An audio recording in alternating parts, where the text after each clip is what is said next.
Welcome back to River Ave Radio. I am your co-host Ryan, and who do I I got am with me today? Kyle, as I was last time as well. It's good to be back. Episode number 2. How are you doing, Ryan? I'm doing great today. Today is a much more hopeful day than our post-mortem episode. The mood is a little more jolly around these parts as we get closer to the holidays.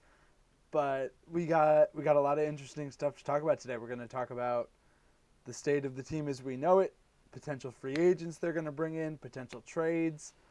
I just saw a very interesting rumor sitting here before the show, so we'll talk about that as well. And yeah, let's get started. I think you got something on the payroll Yeah, situation. so first things first with any offseason is how much money do they have to spend in the first place? The Yankees take in more revenue than literally any sports franchise, I think, on the face of the earth. But what amount of that they actually go and spend is always kind of up in the air. So the payroll, including our payouts, sits at around 260 million right now, but including the luxury tax penalties, which is what really matters, it's about 286 million. And there's been a lot of reports on whether or not Hal, the owner of the Yankees, will go above or try to stay below the highest luxury tax threshold, which is 304 million. So basically, if the Yankees add about 20 million in salary, they have to pay even more in tax than they already are. So the luxury tax basically works by just having when you pay a ton of money on a roster, you pay taxes on top of that go back into the league. So instead of paying about a 40% tax, if they spend $20 more million, they're going to be spending 60%. So it's a big deal for revenue. Obviously, they have the money, but neither here nor there. It kind of just depends on what Hal wants. So the reporting at the beginning of the offseason was that Hal wants to try and get under the 304 million threshold, but if you've been following the Yankees for a while, they kind of report that every offseason that they want to get below that threshold, and they really never do. This is probably because these penalties actually get worse the more years you're over the luxury tax. So if you can reset it one year by paying less than you have in the last couple of years, you do save money for the next couple of years, even if you then go above that threshold. But regardless, it doesn't really seem that building an effective roster, even bringing back the roster that you had last year, is really possible unless you go over 304 million. And what everything that I've seen recently kind of points to the idea that they will go above that. Have you heard anything about that, Ryan? I really haven't. All I can work on is my assumptions, and I just don't. I don't think they would have offered Trent Grisham the qualifying offer at all if they had any interest in getting below the $304 million threshold. I think it's, as you said, 286 million towards the luxury tax right now, and it's virtually impossible to do anything else of consequence with $20 million in Yeah. today's market. You wouldn't even be able to bring Bellinger back without going over the 304 million. And I don't know about you, Kyle, but every report that I've seen has said that they are still very much interested in bringing him back. That's still a top priority. There will be more discussion on that later, but yeah, I don't know. Like you said, I think every year it's Hal wants to get it under 300 million. Hal wants to get it under the luxury tax. Hal isn't going to spend too much, and then every offseason in the past 5 years, they've done something of consequence every offseason. They got Cole in 2020. 2021 was Something, I'm sure. something. Yeah. Oh yeah, they 22 re-signed was DJ. DJ. They did every year. There's something. 2022 was Judge.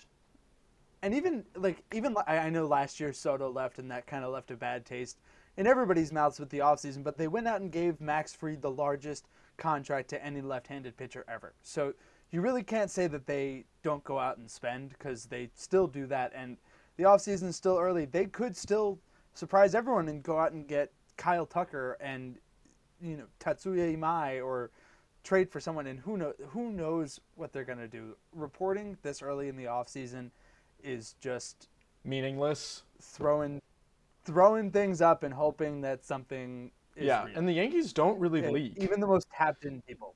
The Yankees do not leak. Brian Cashman is very, very good about that. Even right up before the Soto trade, it was impossible to find out anything. Yeah, everything stays within the big bald head. It stays right up there. Nothing leaves. But regardless, even if they don't sign too much, I got to assume that they'd be active on the trade market. Like, obviously the Devin Williams move wasn't perfect. There was a lot of ups and downs. You can look through our fantasy baseball group chat. There were some strong emotions about Devin Williams this year, but that at the time was a huge move. And some of these other moves I think will definitely be coming, at least something, because the financial constraints, whether or not they're very constrictive or just kind of restrictive on the edges, the trade market is a way to kind of get around that. And Cashman has always been very active there. Yeah. So I think we should just get right into what just happened on the roster that we can concretely say there's going to be another person on this team who was there last year. We got to talk about Trent Grisham. Yeah, that was a surprise to everyone, I would say. I did wake up on Tuesday with a feeling like, I was thinking about Shane Bieber. Like, those of you that don't know, Shane Bieber, the Toronto Blue Jays pitcher, opted back into his contract, and nobody really expected him to do that. Everybody expected him to hit the open market, try and get a better deal. I guess he either assumed that he wouldn't be able to get that, or he just really wanted to stay in Toronto, try and run it back, which is not going to happen, Shane. But I digress. He really wants to give up the Trent losing Grisham run in the World Series for the second year in a row, but this time he's just going to have to give up losing runs in the regular season because you're not making the playoffs, Bubba. Yeah.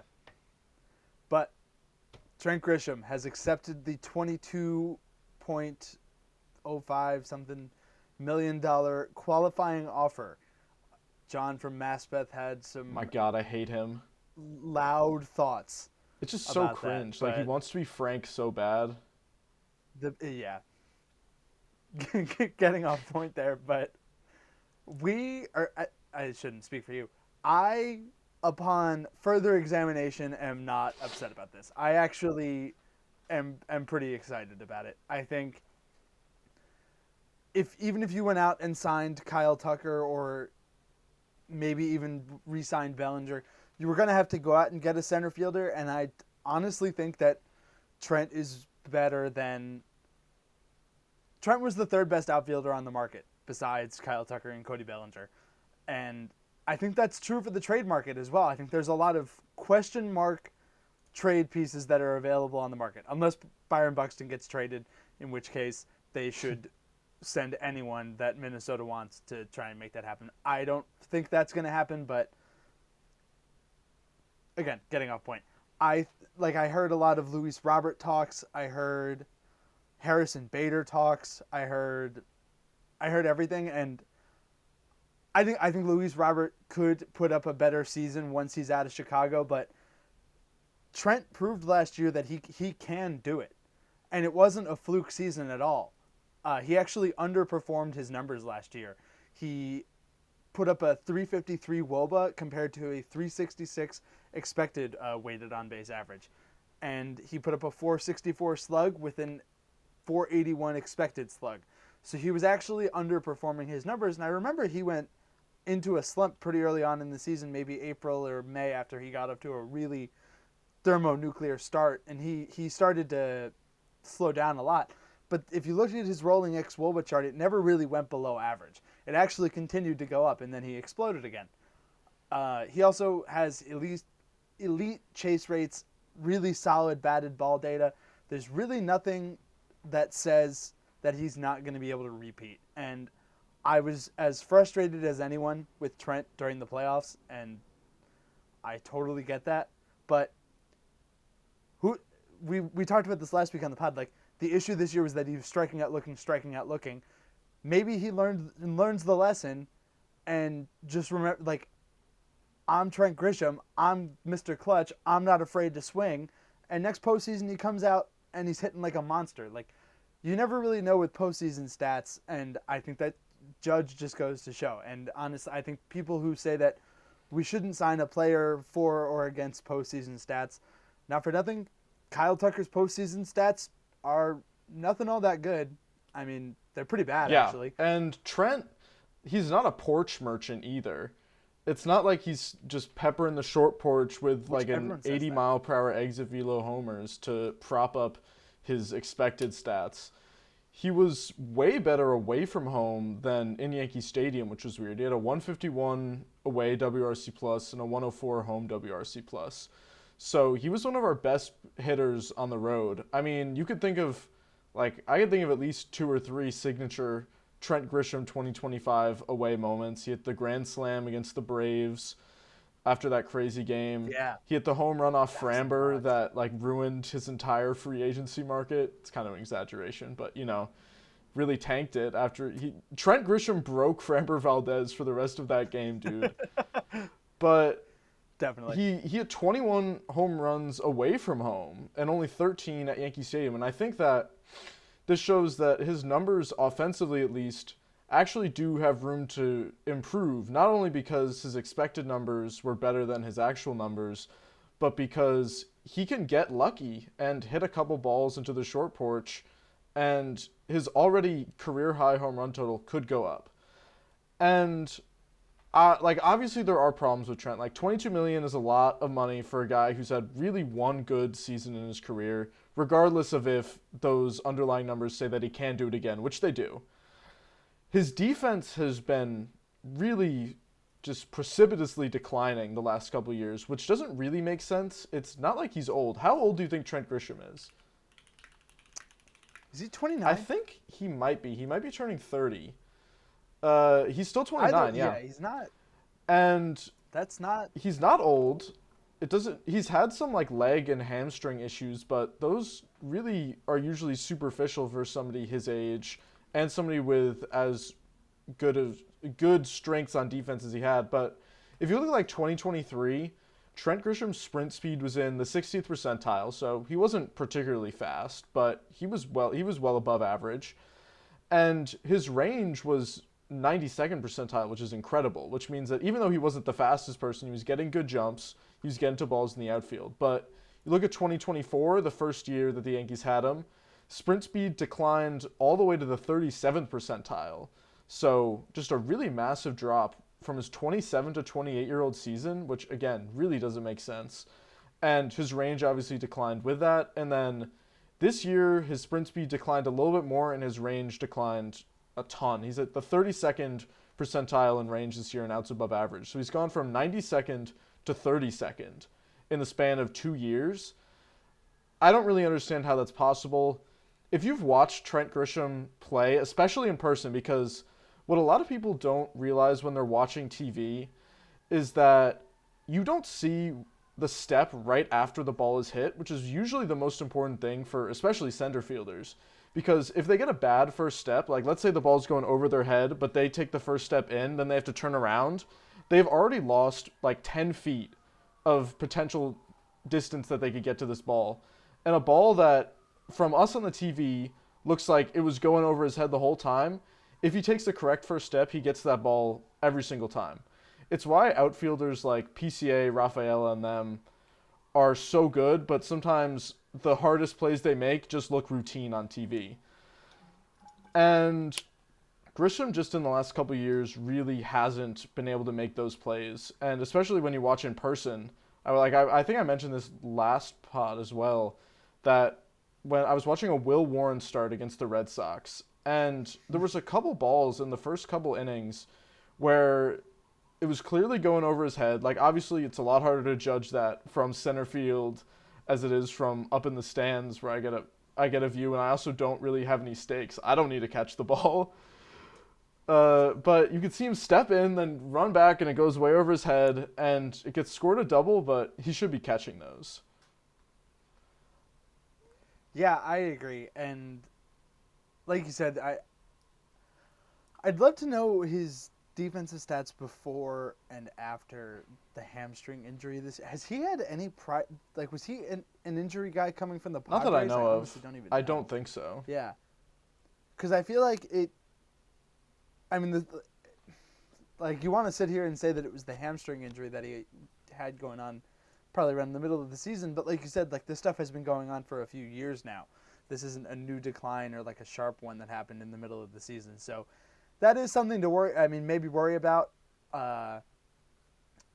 But I think he's still going to be a serviceable defensive player. Like he's not just going to completely fall off a cliff. I mean,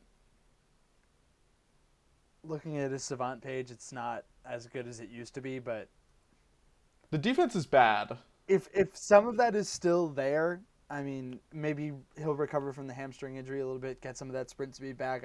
It seems honestly to me like he's not picking up the ball in the air because again, it's his sprint speed has declined a lot, but it's not to the point where it's a problem that he's too slow to get to the baseball. It seems that he's just not picking it up off the bat like he was a couple years ago.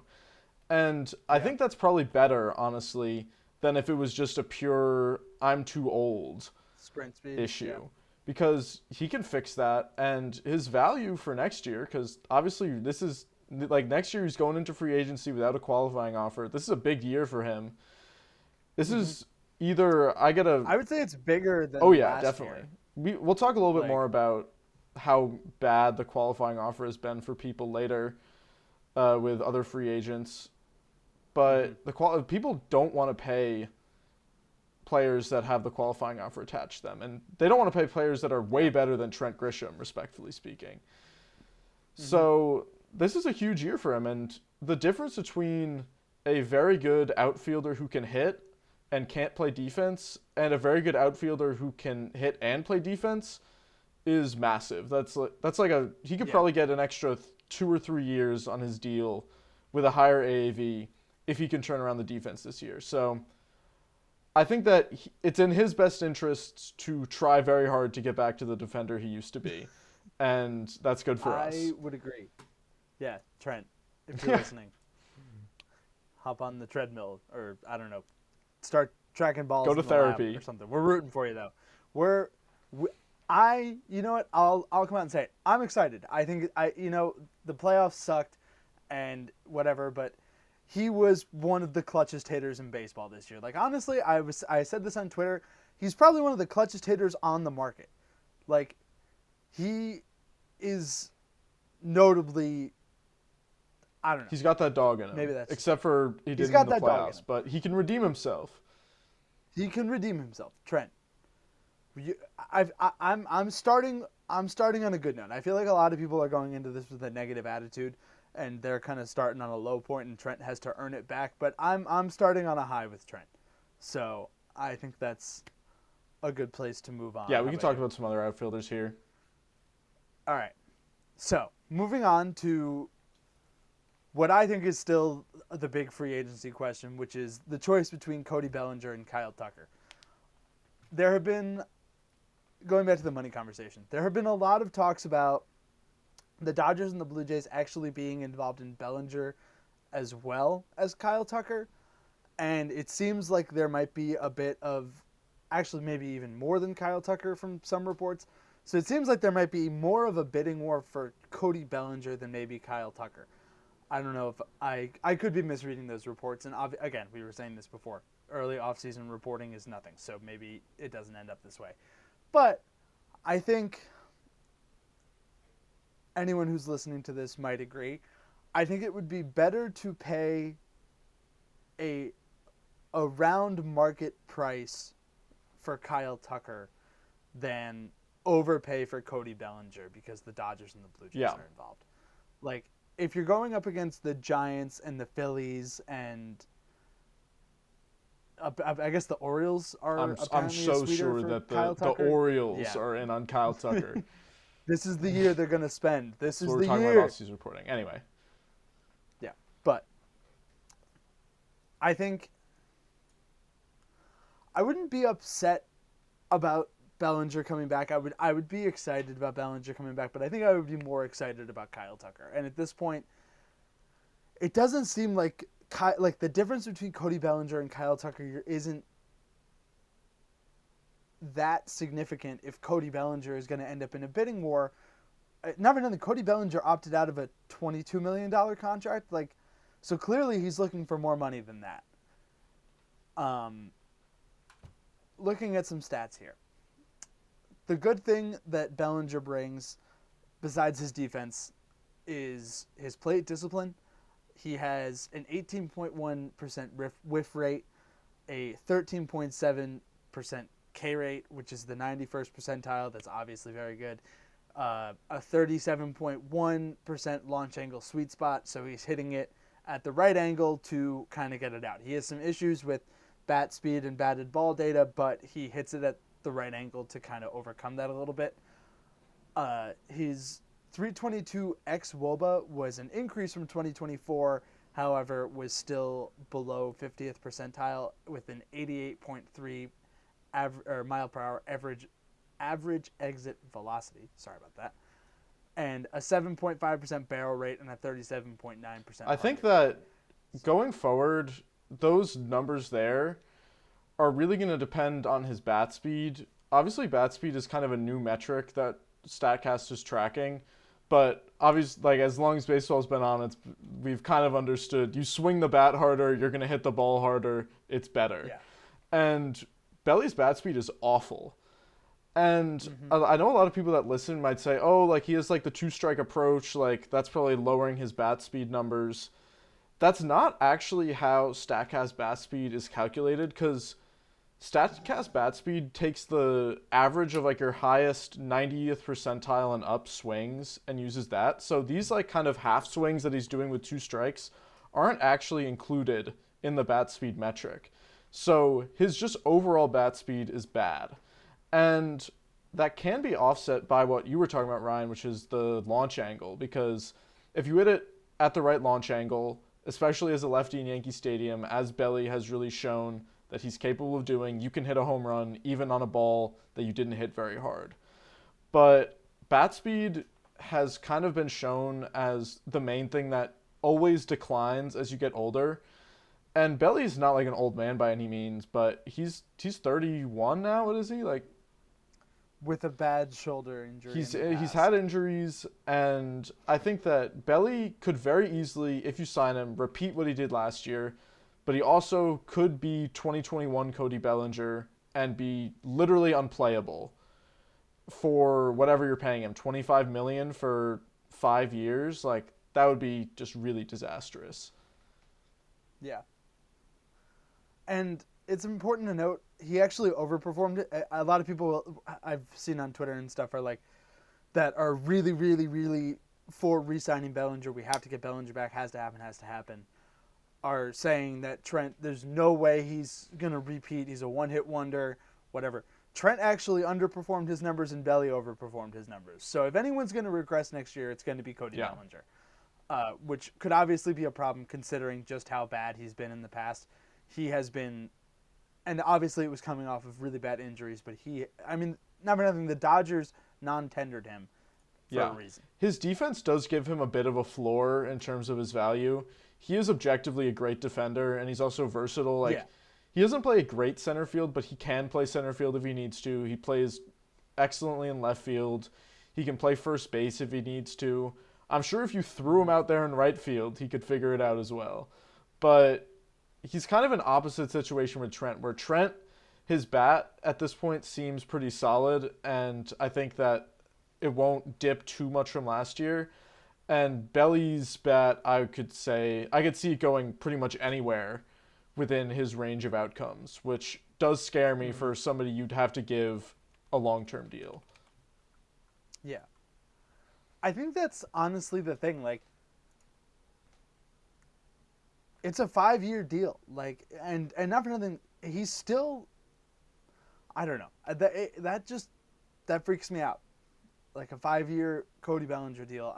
Especially with the bat speed, I don't know. I think especially when you're looking at, if it was just Cody Bellinger on the market right now, I'd say we have to get him. But Kyle Tucker is a similar player, kind of in the same vein, probably underperformed his numbers this year because of Wrigley, what he maybe could have done in a different ballpark like Yankee Stadium. His swing would be really good, obviously lefty hitter. But yeah, like the bat speed thing just, and I mean, I guess Kyle Tucker's bat speed isn't really all that much better. It was in the 49th percentile this year, and 2024 he didn't qualify. 2023 it was in the 48th. But, I mean, that's middle of the pack, and Cody Bellinger, I don't know. What do you think? So talking about Kyle Tucker now, I think that he's not particularly incredible at anything except for accumulating WAR, which is the only thing that I care about. Yeah. He isn't really a top player year over year. I would, like, in any one year he hasn't been like a top 10 guy. I think maybe in 2024 he could have done it with more games. He was on pace to do it. It was his highest WRC plus by a lot. But I think over the last 3 to 5 years, he has been a top 10 player just because of how consistent he's been. And I think that is something that the Yankee lineup really needs right now. I think we were talking about this the other day. Like, the only non-question marks in the Yankee lineup right now are Aaron Judge, Jazz Chisholm Jr., and Ben Rice. Yeah. And even Ben Rice, you know what, and even Ben Rice is unproven. I'm just biased. I'll put, but again, Trent maybe, I don't think Trent's a question mark, but for argument's sake, let's say Trent is a question mark. That's 3 guys that for sure are going to be good hitters next year. I don't know what Austin Wells is going to look like next year. I don't know what Anthony Volpe is going to give you next year. I don't know what Ryan McMahon is going to give you next year. And if we're betting, it's probably going to be on the lower side of 100 WRC plus. Like, anything, hoping that Ryan McMahon is going to be a good hitter next year is exactly that. Yeah. It's hope. And I think Kyle Tucker, and if you bring Bellinger back, he's a question mark. If you bring Kyle Tucker in, he is absolutely going to be a consistent, good hitter when he's healthy. I think the injuries are definitely a concern, but injuries are a concern. I have a question for you. Since 2020, so not including 2020 because it's a shortened season, from 21 to 25, what do you think Kyle Tucker's highest B-WAR was in a season?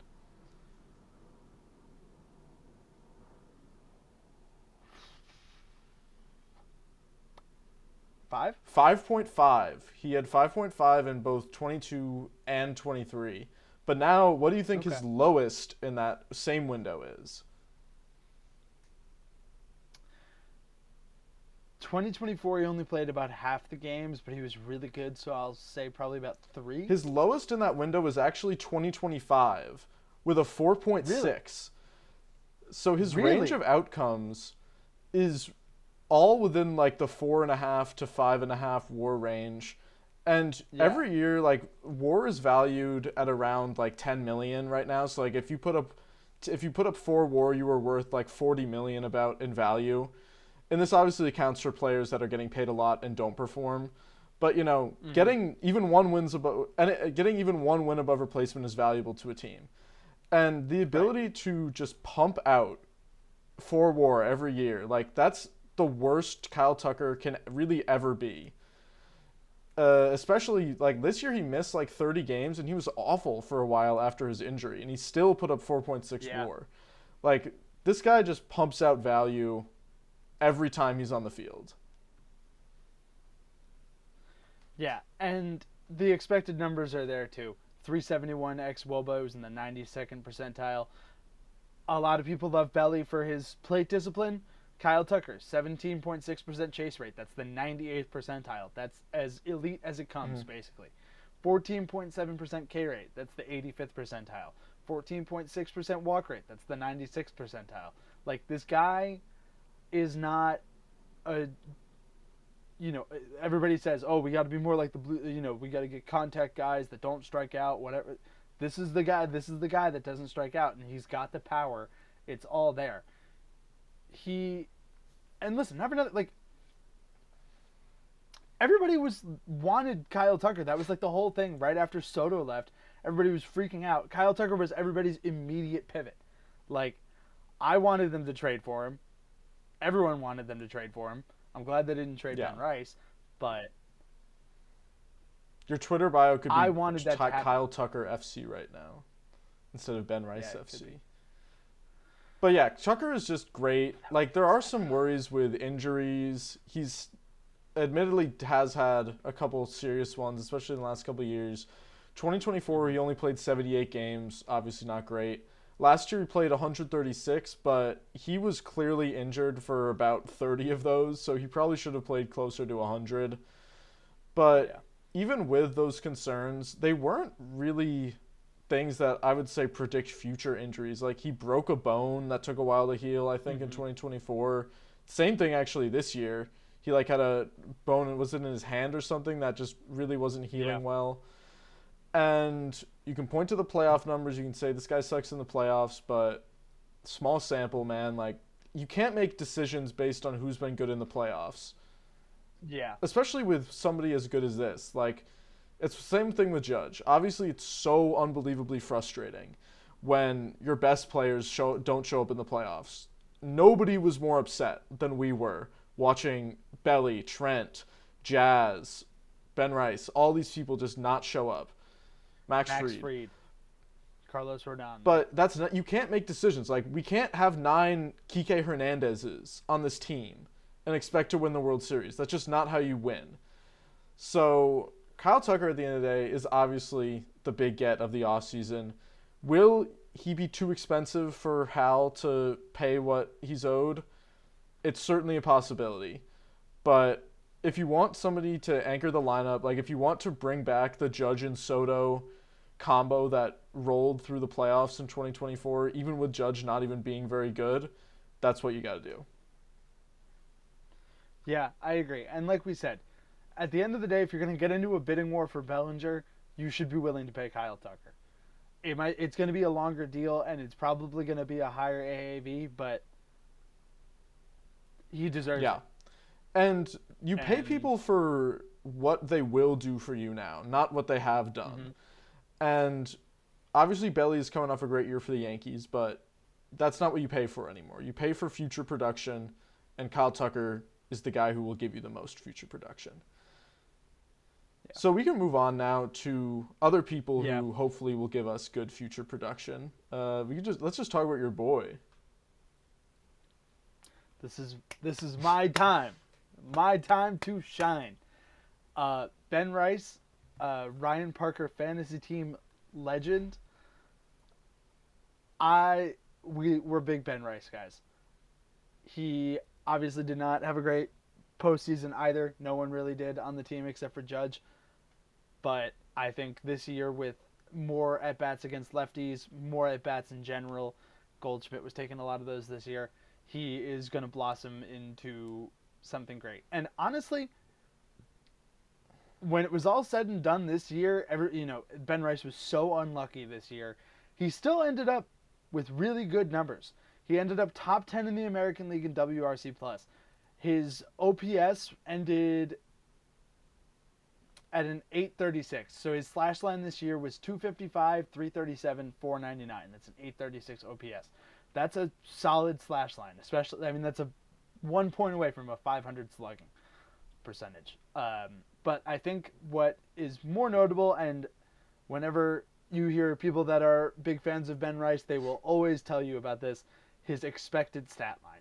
His expected stat line, so his expected batting average, expected on-base percentage, and expected slugging percentage, was 289, 370, 550. That was a 920 OPS, which would have been 7th in baseball. Do you know who was 6th?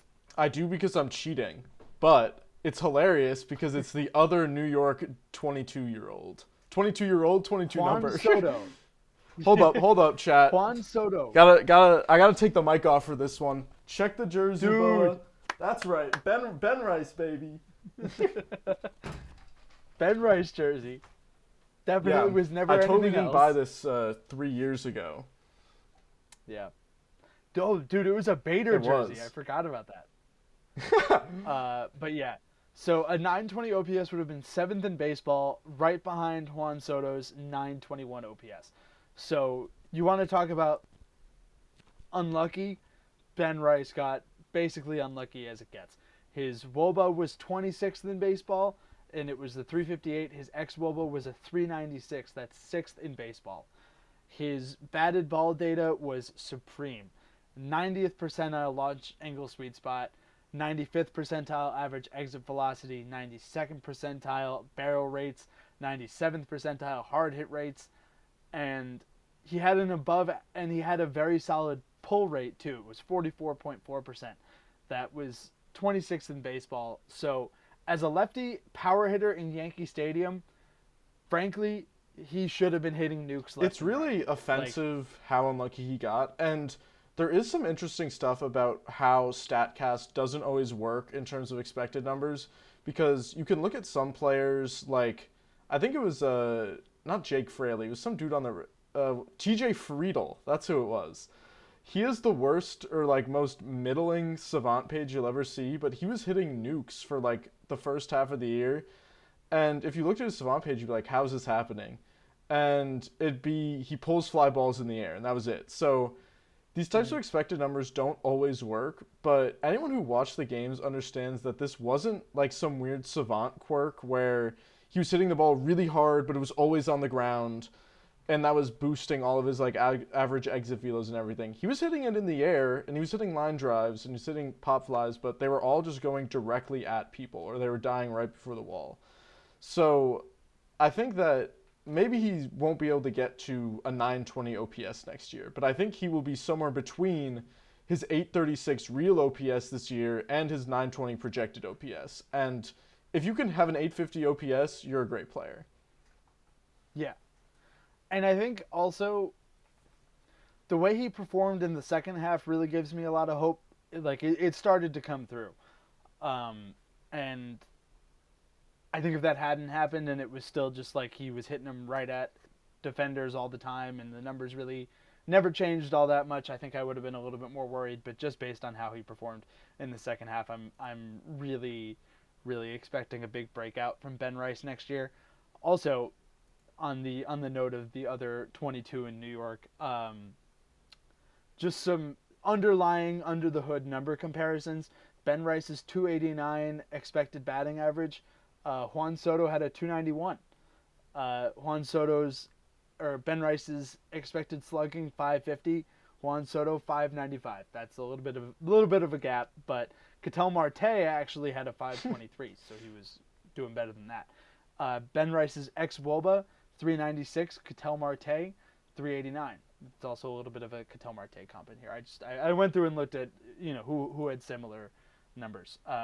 His hard hit rate 56.1. Juan Soto 55.3. Average exit velocity 93.3. Juan Soto 93.8.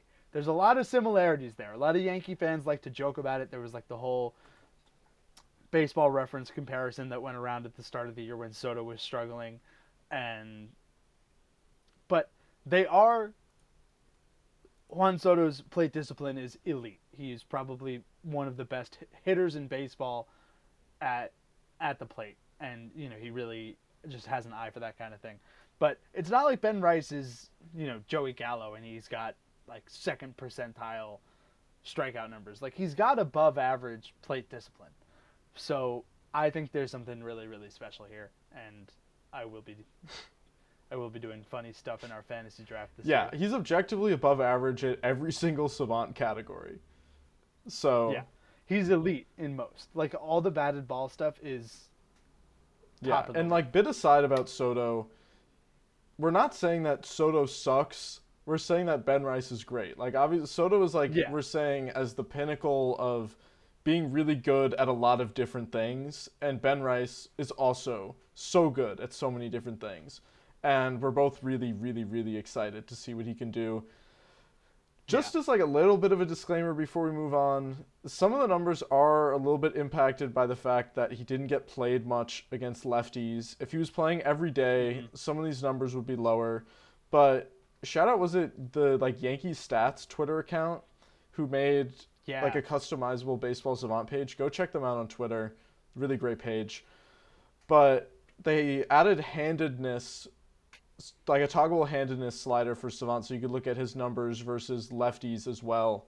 And his numbers were obviously not as good because he hits righties better, but everything was still above average except for his K rate. So Once he figures out how to recognize pitches from lefties better, his quality of contact was exactly the same, and he will be able to hit just as well against them, or at least good enough to make it so that he can play every day against any pitcher who's on the mound. Yeah. Let's move on to another infield option first. Mm-hmm. So this is actually coming over from Japan, and I'm very interested in him, is Kazuma Okamoto. So you can talk about him a little bit if you want. Yeah. 29-year-old. He's a righty. He plays corner infield, but he is said to be able to play left field as well. Obviously would fill a couple holes for us there. As we were saying, Ryan McMahon and Ben Rice both don't hit lefties maybe as well. And you would need someone to platoon. He might work as a potential platoon option there. That's a way to get him a lot of playing time, slotting him in there. And also you could slot him in left field. But in the NPB, he has a career 856 OPS. He hit 322, 411, 581 last year. That's very good. That's a 592, or a 992 OPS, which is incredible. Obviously, things are going to look different once he comes over to the MLB. Things are different over here, but that's still elite. He hit 15 homers this year, but he hit 27 the year prior. He is a power guy. He's got plate discipline, and he can play all over the diamond, and I think that could be really valuable to the Yankees, especially when you look at some of the problems that Munetaka Murakami kind of poses, and there are some contact issues there, which we can get to in a second, but I don't know if you have anything else to add on Okamoto. I haven't seen many people talking about his defense, so I really don't know how good or bad he is. But I'm assuming most players in Japan, unless you hear specifically that they're not, are at least passable at defense, because they tend to care a little bit more about that kind of thing. But obviously his offensive numbers would dip when he comes to the majors from the NPB, just because the pitching's so much better here. But pretty much everybody that's come over in the last couple of years on the offensive side from Japan has been at least good. Seiya came over. Yeah. He obviously took maybe a year to get kind of fully going, but he's been great, except for on my fantasy team. Actually, Ryan traded him to me, and then I ruined his season, so you're welcome for that, Cubs fans. But as soon as I got him, Kyle dropped him to waivers, and I had him for 4 days at the end of the year, and he had 5 home runs for me. Most hated player in history. 2 home runs in I hate 3 that. months for I'm Kyle, not to and swear. he ex-Woba man just exploded for me. So you're welcome, Cubs fans, for what I did. Yeah, I'm relatively confident the bat would play at least at an acceptable level. It's not he's projected to get $30 million a year. I'm pretty sure with the versatility and the offensive profile, he could at least be worth whatever the market is going to pay him. I don't think he's somebody that would flop when he gets to the majors. So, relatively safe, I'd say. On the other hand, with the risky option, you have Munetaka Murakami, who's the Japanese Babe Ruth. We don't literally already have the Japanese Babe Ruth in baseball. He doesn't pitch. I don't understand the comp at all. And he plays third base. Stupid nickname. Anyway. Murakami has insane power. He has hit 265 homers in about 1,000 career games played, which is just crazy. So he's homering more than once out of every 4 games he plays. And this year he had over a 1. OPS. He had a 1.051 OPS, but he was also injured most of the year. He only played about 60 games. There's just pretty big concerns, relatively speaking, just because it's really about velocity. So if you want to talk about that a little bit. Yeah, so there was a stat that went around. He hit 0.95 batting average against fastballs over 93 miles per hour. Okay, there's been some talk that number is fake. It's not. Okay. It's not actually. Okay, this is a bit of a tangent, but pitch tracking data is not as well distributed in the NPB. So one source was saying he was batting about what you were saying, 94 on pitches above 94 miles an hour, 93 miles an hour. Then another source was saying it's 220 which is also not great. But this is in or this is in pitches that end in at bat, so sample size is small, but velocity in MLB is way higher. So he will have to adjust regardless, and he hasn't shown to be good against it.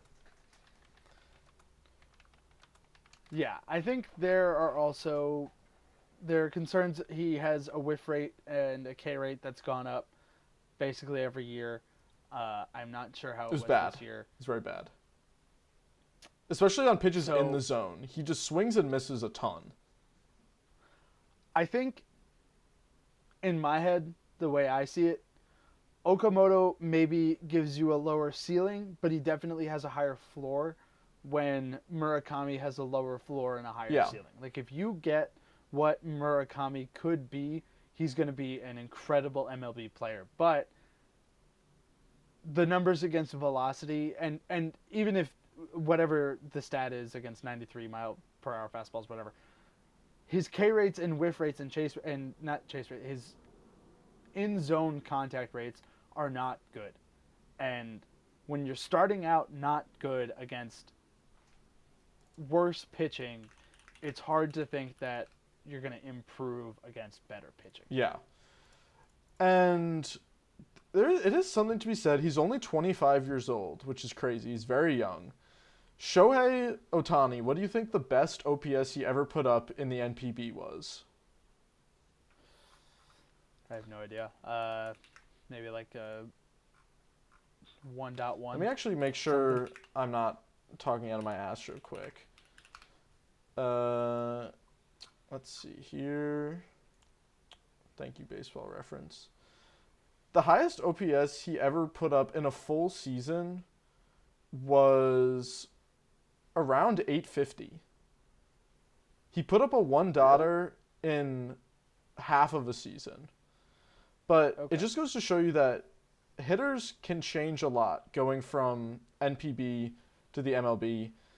And sometimes it takes time, but I think you're right about the floor and ceiling comp. Just because there's basically no defensive value. He's a third baseman, but he's not a good third baseman. He's a little on the larger side. He doesn't run very well. So either he's hitting, and he's hitting well, and he's providing value, or he's hitting even like at a mediocre level, and he's a negative value player. And you're probably paying him a ton of money relative to other players that are his age and providing no defensive value and relatively limited offensive upside. So whoever signs him, I doubt it'll be the Yankees. Good luck. I hope it's not somebody in our division, just because if it's like the Red Sox, they're 100% going to hit that like 90th percentile outcome and will hit 80 home runs in a season over the Green Monster. The Dodgers are definitely going to get the best version of him because nothing bad ever happens. Either they get him and they make him the GOAT, or they don't get him and he's useless. But regardless, I don't think talking about Murakami is super important, just because I doubt so much that the Yankees would go after him. But I don't think so at all. Okamoto is definitely a good option, and I hope the Yankees explore that. I agree. I want to talk about one more thing, the rumor that I brought up before, and then we can move on to the pitching, just because we've spent a lot of time talking about the hitting. But I did see just before the show, apparently the Rangers could move Corey Seager, and the Yankees are not on his no-trade list. So if he is getting moved, that could happen. Yes. I saw that right before the show as well. Your thoughts? I mean, Corey Seager, do you know the stats before I quiz you on them? Like, do you know how good he was last year or how bad he was last year? Not specifically, but I think I saw the tweet. Well, how many games did he play last year? It was below. I think it was right? I think it was exactly like 106 maybe. And how much WAR do you think he put up in 100 games? 7. I think he put up it's less than 7. I think he put up more than 6. So in 100 games, he was basically a top 3 shortstop. Right? Yeah, in B-WAR.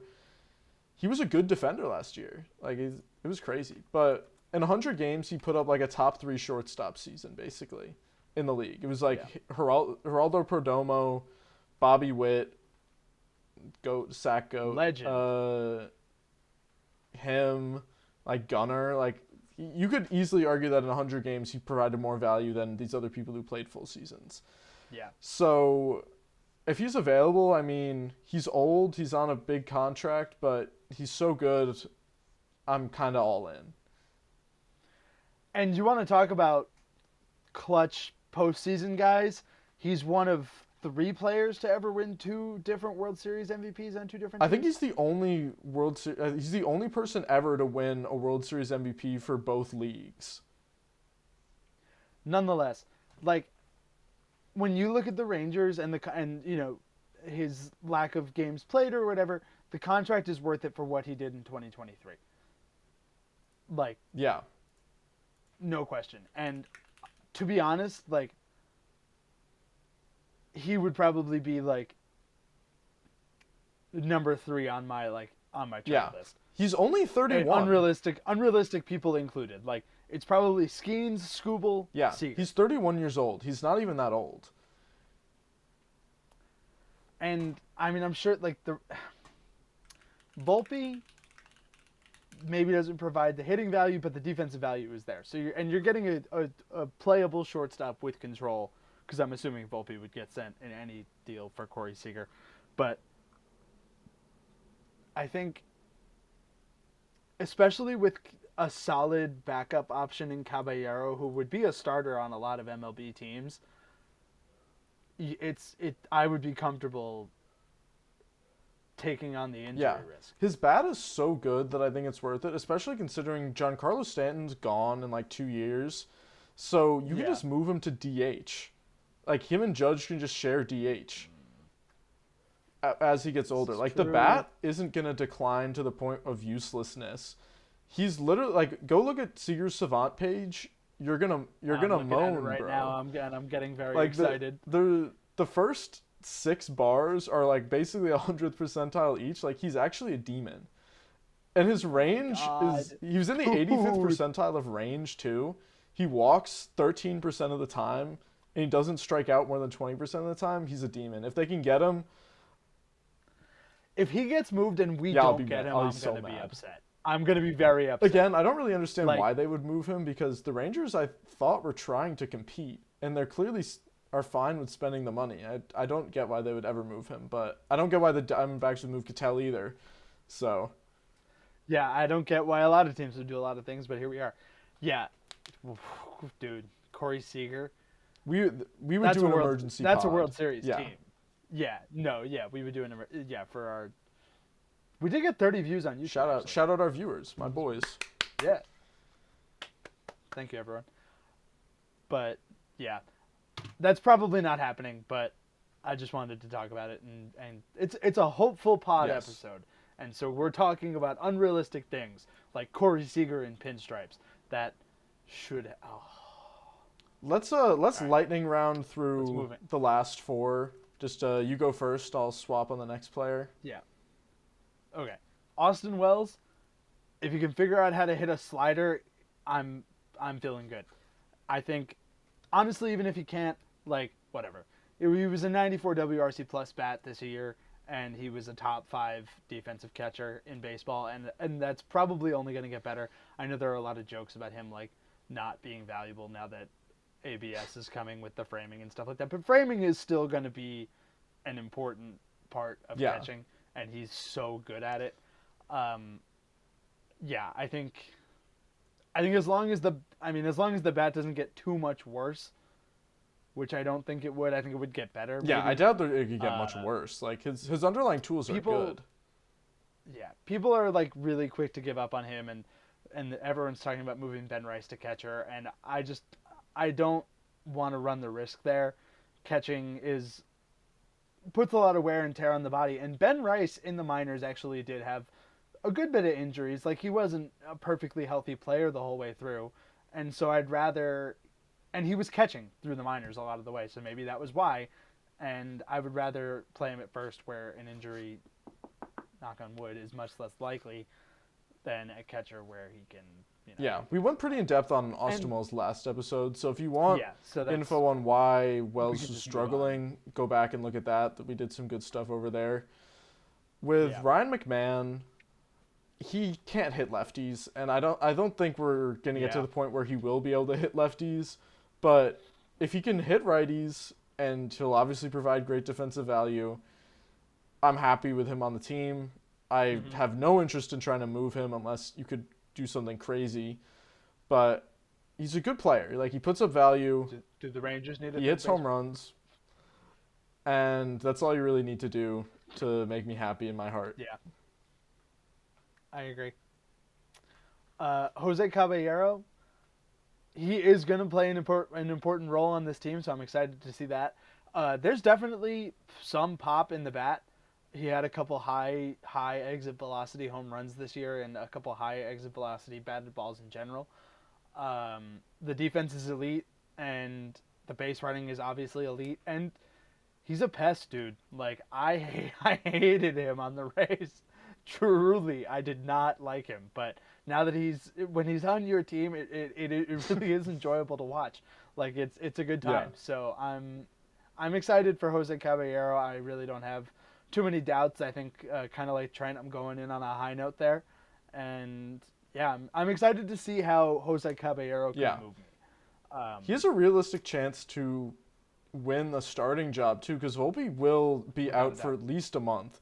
So Cabby will be the opening day shortstop unless something like we were just talking about crazy happens. And he's at Driveline, which is like a batting development center basically, just to get better at hitting. He's hitting the ball harder than ever. I know, obviously, like, whoa, exit velos ruin baseball, whatever, man. Go back to your hole. But it's exciting. I'm excited to see what he can do. And even if he's not the Yeah. starting shortstop, he could play literally every position besides pitcher. Maybe he can't Hmm. play catcher either, but he can fit in anywhere you put him.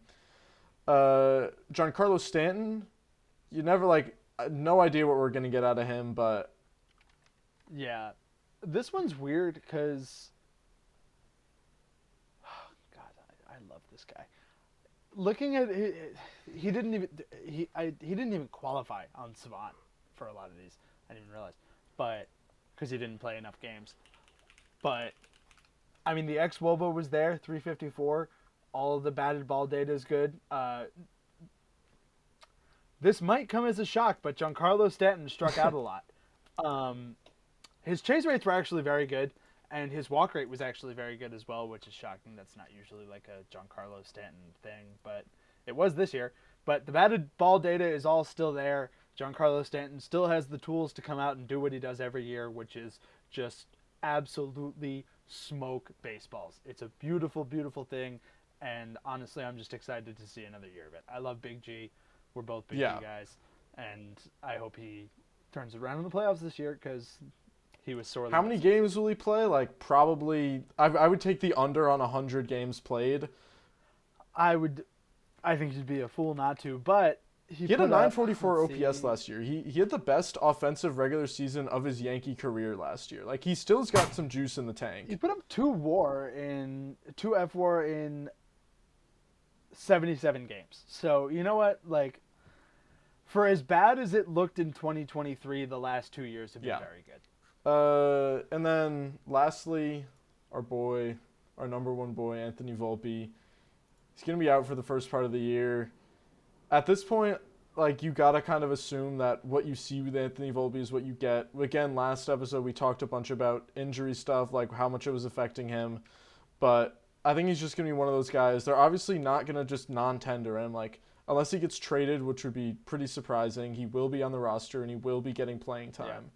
You just kind of got to hope that he can capture some magic. It's not by any means impossible, but obviously not likely. It's unlikely. And then Aaron Judge, the GOAT. All's to say. I just want to take a minute here. I feel like everybody's very quick to just be like, "Oh, he's the best," and move on. Like he is truly, truly a great Yeah. player. Like he's truly just a pleasure to watch. Like you look at his savant, and it's like the episode of Seinfeld where Kramer has like all the red lights behind him. Like it's just he's an elite defender. He's an elite hitter. He's his strikeout. He doesn't strike out as much as he used to. He walks more. Like Plays great defense. 100%. Yeah, 100th percentile but 99th percentile expected batting average, 100th percentile average exit velo, barrel rates, hard hit rates, and that's not even doing the counting stats. Like, the counting stats are absolutely ridiculous. 53 home runs in a year where he missed how many? Like 2 weeks worth of games, something like that. And then he came back and he was still hurt and he wasn't hitting home runs. Yeah, and like everybody thought that he was going to get worse when Soto was out of the lineup, and some might say he got better. I think 2024 was probably his best offensive season, but I've seen a lot of people in the aftermath of the AL MVP vote say that they think that 2025 was his best offensive season, and I don't think that's entirely unrealistic to say. Yeah, he's lapping the competition. He's lapping himself every year, and every year it's, when's he going to slow down? And he doesn't. He's just an all-time great, and you got to get him a ring. Like, for him to finish without a ring, because it's just such a Yankee thing. Like, you can't put him on the Mount Rushmore of Yankees when all these other Yankees have brought home so many championships, but if you get him one ring, he's there. Yeah. He's already an all-time great Yankee. He just needs the one, and I just need it. I would be so sad if Aaron Judge retires without a ring. Like, that would just really, really bum me out. He is old at this point. Like, you gotta account for the fact that one day he has to slow down, but at this point, nothing is indicating that it's going to be next year. He's already, his bat speed is 97th percentile, 77 miles per hour. Like, that's nothing crazy. In his profile says that it's going to be next year or even the year after that. I think 1 year it'll just kind of happen and we'll have to reckon with that. But until it's upon us, I'm not going to worry about it. And he clearly cares so much about not only like maintaining how good he is, but also getting better at things he isn't good at. Like, I think he genuinely wants to hit 300 every year, even though he probably knows that it doesn't really matter if he hits 300 if he's hitting 60 home runs a year, but that's what he wants. And I hope he does get a ring. Obviously, I hope it's soon. So yeah, I think we're going to wrap it up there. We've been talking for a while at this point about the hitting. So next week, we are going to get into the pitching plan for the offseason. There's a lot to talk about because the Yankees rotation right now is really kind of all over the place. You got a bunch of people injured. You got a bunch of people on the free agency market. You got a bunch of trade options. The bullpen could be any range of outcomes from elite to terrible, but we'll get to that all next week. Thank you so much for listening. I am Kyle. I'm Ryan. Make sure, if you're watching on YouTube, like, subscribe, share this around. If you're listening on Spotify, give it a review. Give us some comments. We got them on. Tell your friends. We'll probably respond. Tell your friends. Tell your family. Follow me on Twitter. Yeah, follow. You can follow either one of us on Twitter. But we will leave our social media links and such in the description below. And we are looking forward to another week of River Ave Radio. We're off to a good start here. I feel like we're rolling already. And thank you for everyone who listened to the first episode and who listened today. And we are looking forward to making more good content for you all. We'll be seeing you soon. Stay warm. We'll be seeing you very soon.